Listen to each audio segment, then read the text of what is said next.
If you can't manage your risk tightly and logically, you're not executing at a proper setup. The market is telling you and giving you feedback, and the market communicates with you through wins and losses, right? And when it says you're wrong, you step back, step out of the way. You should always be aware of your total open risk and draw down if all stocks hit their stop losses that you own. You are in complete control of how much of your capital is at risk at any given time. And think of it like managing a business. You always want to be aware of your risk and break even line so you can sleep at night. So let's get into a little bit of defining your risk, and this will be, a quick review from last time. Pretty much, we've got a consolidation pattern, we've got a pretty standard pivot entry point, and we've got a stop set at the higher low here, a pretty tight and logical stop loss. So we've got an entry at 100, stop 96.5. And the key thing that I want to bring back today, and I think it's so important, if you can't manage your risk tightly and logically, you're not executing at a proper setup. That's really important. So as you go back and do post analysis, especially on your biggest losers, think about your entry point and consider, did I enter it at a spot where I've got an edge, where there's an entry setup, we're part of an overall strong stock, a strong theme, the edges are playing in my favor? And is it at a spot technically where I'm expecting a big move and I will know quickly if I'm right or wrong? And if I'm wrong, I can exit with a very small loss. That's really important. So if you can't manage your risk like this, it's not a proper setup, and you have to do more work to look for a better entry point. And you have to do a little bit more learning, and I definitely consider rewatching yesterday's webinar. Ryan, anything to add on this slide?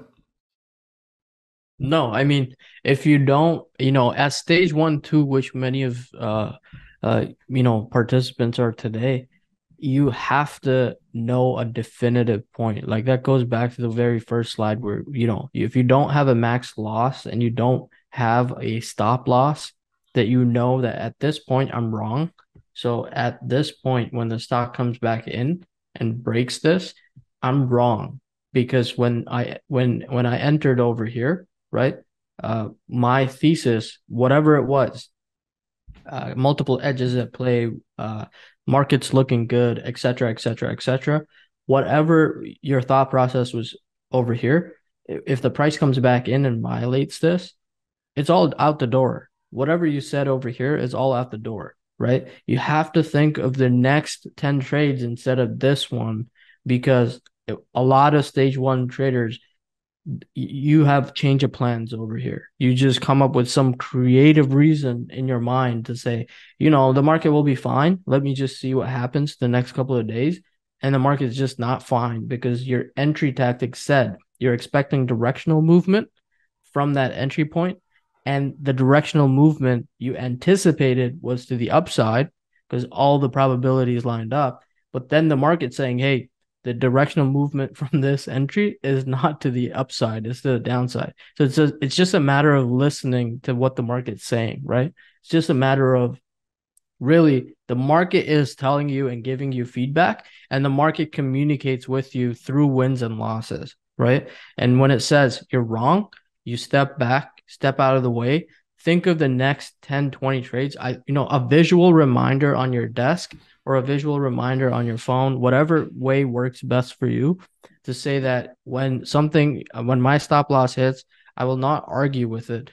Will get you 10 steps ahead of everybody else that's in the market, because their psychologies are wired to come up with creative reasons when their stops are hit. And if you could wire your thought process to say that, hey, if the market's saying it's not working, I will get it on the next one. I will get it, over the next 10 trades.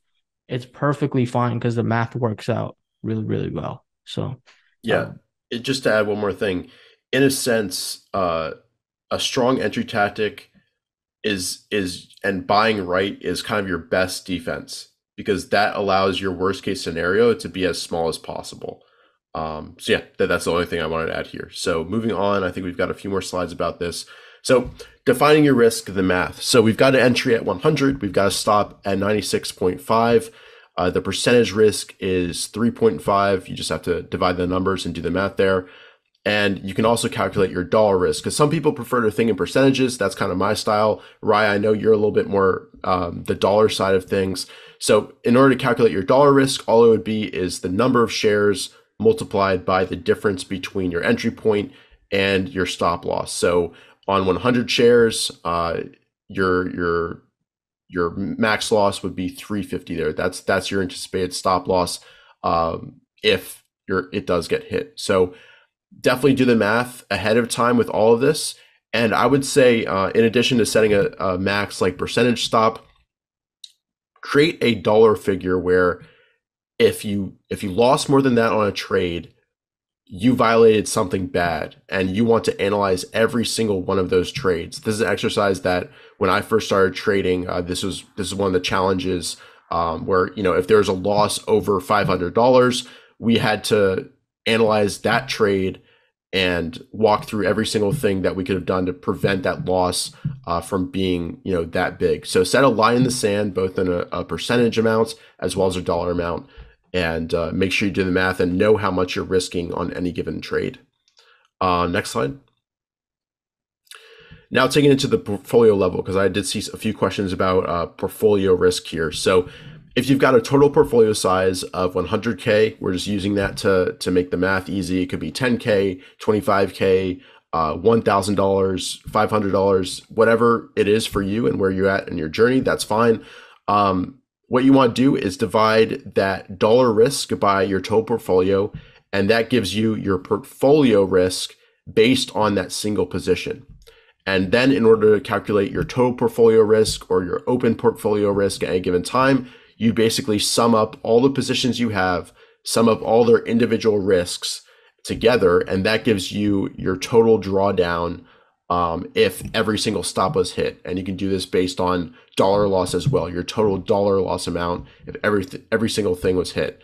And like we said, it's really important to keep track of this metric because, often when the trend changes and we enter a correction, a lot of stops are getting hit all at once. A lot of stocks are changing character.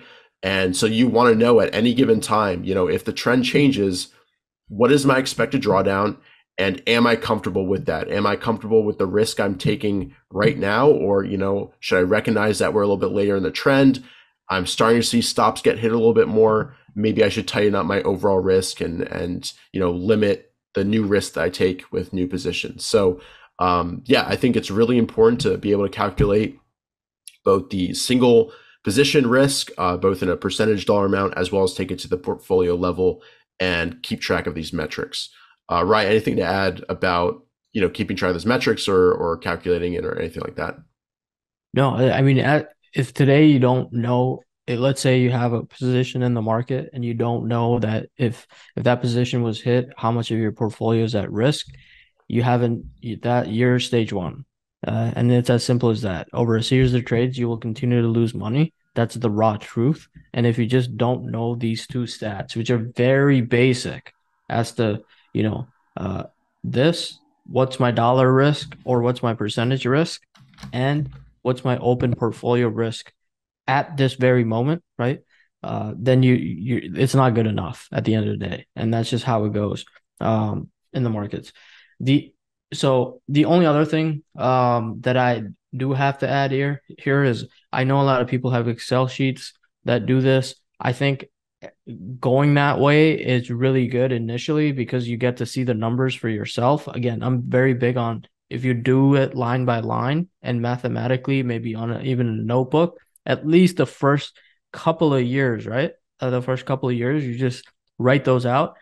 Then, you get to a state where right now I operate on whole numbers and based on kind of I know in the back of my head because I could say, okay, I want to buy 10,000 of Uber and I'll, place a stop here and everything's kind of mental for me. But stage 1 and 2, it can't be all mental for you because you haven't gone through the paces for you to even get to that state where, I could say, okay, I'm going to sell 3,000 of the 10. I'll get this here and I can move my stop loss up. I could do that mentally because I've done the manual work, right? So make sure you do the manual work, be it Excel sheets, be it manually, be it, You just get a calculator app right on your phone and just crunch some of the numbers. It will help you so much because then 6% of my portfolio is 15,000 shares. This percent is that. If I'm trading a $30 stock, my number is this. That math, if you know it, it will be so good because at that point, your risk management is not only visual, but it's also mental at the same time. And having those two align is super powerful in terms of how you go about managing your portfolio and also your position sizes. So, Yep, I think we move on here. So just a few key things about defining your risk. Ryan kind of mentioned all this. You should always be aware of your total open risk and draw down if all stocks hit their stop losses that you own. You are in complete control of how much of your capital is at risk at any given time. And think of it like managing a business. You always want to be aware of your risk and break even line so you can sleep at night and are able to make informed decisions. That's really really important. Just to add, if you're using a calculator and you're just using a position sizing calculator, I see a lot of them out there, right? Mindlessly, it's not going to help you. Like if you know I have a $50,000 account and a 10% position size is X number of shares for a $30 account, you don't know that, it's not good enough at the end of the day, right? It's really not good enough from a risk manager. If you need a calculator to do that, I'm not saying you need to be a magician for you to be successful, but you should know, when I trade a $30 stock, I could buy X amount. When I trade a 50, I should trade X amount. When I get 100, you should have a really good feel for the portfolio size that you're managing as to what kind of positions you could put on. I see a lot of people get into, I will punch this into my calculator. I'll get the exact 632 shares I could buy. All that's fine and good. It's through a calculator. But if you can't do that mentally, I could buy approximately 600 shares. You haven't done the homework. That's all it tells me at the end. And a lot of traders tend to, I have a calculator. I'll punch in the numbers and get it. That's secondary. Like that's way too mechanical. You take the art out of it. It's good to do it initially, but it just means you're relying on something as a calculator to tell you your position size. Just have some mental, have an idea of what you need to be doing without some sort of calculator as well. I think it will give you that. It's just a next level, right? The way people think right now is calculators, but if you have an idea of how you manage your business and stuff in trading, it's just a whole different game. You'll be ahead of the pack. So let's talk about the fun stuff. Defining your risk. What about gap downs? So I anticipated some questions on this, so we definitely want to address that.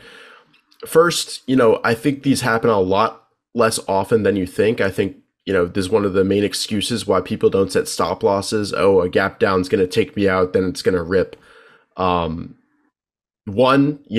Gap downs just in general happen a lot less often than you think, especially when you're operating from pretty solid entry tactics and strong stocks. They do happen, but you want to recognize that these are negative expectation breakers. They're negative feedback from the market. As Rye kind of walked through, if you enter here and your expectation is a strong move to the upside and it does the opposite, you should honor your original plan and simply exit and take the loss, even if it was less than if it gap below your stop loss. Exit when you can. It's as simple as that. Think again in terms of decades, in terms of many market cycles. One trade in that context does not really matter, and you just want to preserve your capital at all costs and make sure that you can still participate in those. If you think back as your 80-year-old self and you're thinking back on a trade where there's a gap down, are you going to be happy with yourself just taking the loss and moving on and continuing to preserve your capital, or are you going to be so worried about, oh, it might come back, it'll just recover, this is just the algos, all of that? No, you're going to be proud of yourself for honoring your plan and getting out and taking your stop hit and moving on to either when it sets back up again or on to another opportunity. Awesome. Yep. What about larger gap? What about larger gap downs? These happen, rarely, but they do happen. I've experienced a few. I think this, and we should dive deep into the kind of psychology perspective, because when these occur, it doesn't feel good. It hurts. It hurts a lot. The money is gone. You have to kind of recognize that. You want to make sure that you deal with it objectively. And again, number one rule is capital preservation. If a stock gaps down 25% on you, that breaks your plan. Your rules tell you to exit. You should do it calmly, objectively, and that's just the way to go. That's kind of what you have to do. You have to cut off the rotten part of that you're dealing with. So simply, you want to exit and preserve your capital. I'd also recommend taking a break from trading that day. The worst thing you can do is compound an error by, letting your emotions take control of you, trying to revenge trade. Oh, it's going to fill the gap. Oh, now it's not filling the gap. I got stopped out again. Let me size up higher because it's making a U-turn now. Now it's going to recover. The algos are now moving it higher. No, you want to take a step back, recognize that you've taken an injury when you've gone through something. You've twisted your ankle, you've broken your ankle, and you're not right in the right frame of mind to trade at your best at that point. So take a seat, make sure you go through your rehab, go through your physical therapy, so that when you do come back, you can take it in steps. You can start sizing again, because something like this, people don't quite recognize how much it affects their psyche until in hindsight you recognize that your loss is way bigger than it should have because you revenge traded and did all these things. So, a good way to frame the question is, how would a trading champion handle the gap down? A lot of you guys aren't yet trading champions. You will be, but how would Mark Minervini treat it? How would David Ryan treat it? They would simply cut it and move on. They recognize it's part of the game, and they recognize that over time they've got an edge and they'll make it back. But that money is lost at this point. I've dealt with a Fastly gap down. I dealt with the CRDO gap down. Net, you come up on top because you've got an edge, and there'll be another uptrend, another stock, another opportunity. But in that moment, you just have to do the tough thing, cut your loss, and move on. And that does provide relief right in that moment, because at that point, now that you're out of the position, you can think objectively again. And then again, you just want to take some time and build up your confidence. But Ryan, any thoughts on your end with this? Yeah, so let's say, we take CRDO, for example, which is a recent one. And the stock's doing everything right. You're holding that position, and you have, 20-25% on, and that thing just gaps down a whole bunch after hours, and now you're in a bad spot. Knowing your numbers in terms of, hey, it's violated my stops, be it after hours or whatever the case may be, I need to get out of this position, instead of blaming externally. Look at the numbers that you have internally to make that decision. You'll be far ahead, right? The other thing that you want to do is, let's say, yes, you caught the gap down and now things are bad. You should always have an objective view of, okay, people use R multiples as a way, right? So that I had, 4 out of the 5 last, of my trades, I've racked up my R multiple to be plus 14 or plus 15.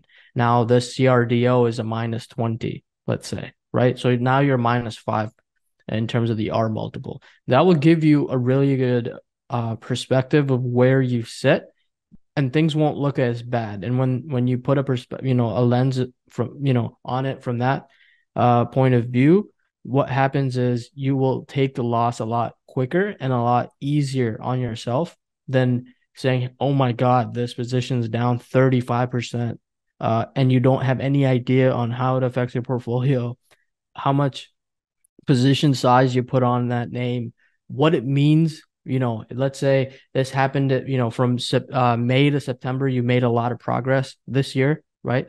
In terms of the trend in the markets, and now you've given it all back. It comes down to the fact that your drawdown from your recent high is way too, it's way too big, and you haven't kept track of the numbers. At the end of the day, if you have the numbers and you function on the mathematical equations that are kind of, your position size, your open risk, portfolio risk, your risk per position, it will be so much easier and you'll manage it like a professional instead of an amateur at the end of the day. That's what separates, stage two from stage three. When CRDO was hit, a lot of people got caught. I bet you the professional traders that look at it and don't know their numbers, hey, okay, I just lost 20R and I'm up like 40R on the year. I gave back half my gains. I'll just take it and we'll continue. That's their mindset. That's how they function. Yes, it hurts. Obviously, it hurts. It's just that's human nature. And you give back a lot of progress. You go back 3-4 months, right? But they position size properly. When they see the loss, they know their numbers on how much they gave back. They know what they need to do in the future to recover from this loss because they have a system, right? And they know exactly how much they gave back. A lot of traders, I feel, when they get hit with a gap down, they have no idea. They have no idea how much they've given back. They have no idea how much they position size. They have no idea how much, this hurt their portfolio. They're just so focused on the like, hey, this is going to gap down. And if it rallies, I'll sell. And then it doesn't rally. Then they continue holding. Then they turn into investors. Then this and that and that. All of that crap comes into your mind because your emotions are high, you can't make rational decisions, and you don't know your numbers on top. When those three things pile up in a row, you're putting yourself, you're setting yourself up for failure at that point, right? And we don't want to do that. We want to go back. We want to go back to the basics of know your numbers, know your position size, know your open, portfolio risk, know how much a position hurts you when it gaps down, right? If you know that number right off the bat, you'll make a rational and a better decision than anybody else in the market. So that's really, it's a subtle difference. It's a very minor difference, but it's the biggest one to actually know how much it's hurt you if you were to catch a big gap down, which is inevitable. It's going to happen to all 300, more than 325 of you that are here right now. It's going to happen once in a while, but you need to know your numbers. That's how you recover relatively quickly. So. Yeah, and what we're touching on here is more about news-related gap downs. We'll cover earnings at the end, and those are much different. You should anticipate all that, think ahead of time, the risks that you're taking when you're going through earnings, and we'll discuss how stage 1, 2 traders should deal with those. But this is more out of the blue news type events that can happen.